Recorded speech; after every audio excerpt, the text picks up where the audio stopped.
sáng nay tỉnh giấc một dòng tin: oppa ơi dậy đi.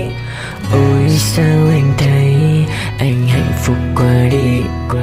Từ khi bên cạnh anh cảm thấy cuộc sống anh bình yên. Chỉ thế thôi là đủ rồi. Em hãy cầm chặt tay anh sẽ đưa em đi vòng quanh cả thế giới, tới những nơi ta chưa từng đi.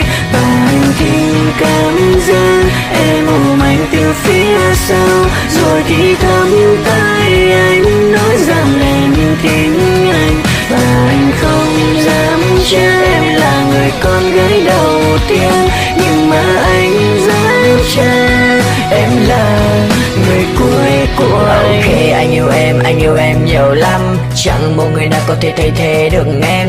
Đã có rất nhiều người con gái đi qua đời anh, nhưng họ không phải là em. Họ không thể nào cho anh được hạnh phúc, họ không thể nào làm anh cười như em.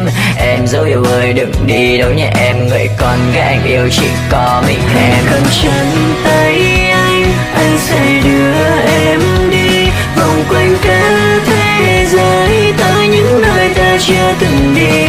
Và anh tìm cảm giác em ôm anh từ phía sau, rồi thì thầm tay anh nói rằng em thích anh. Em hãy nói em yêu anh nhiều lắm. Em hãy nói yêu anh say đắm.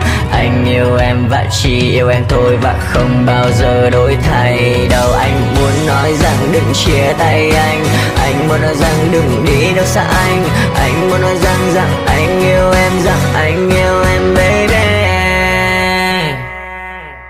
Hãy cầm chặt tay anh sẽ đưa em đi vòng quanh cả thế giới, tới những nơi ta chưa từng đi. Và anh tìm cảm giác em ôm anh từ phía sau, rồi thì thầm tay anh nói rằng em thích anh.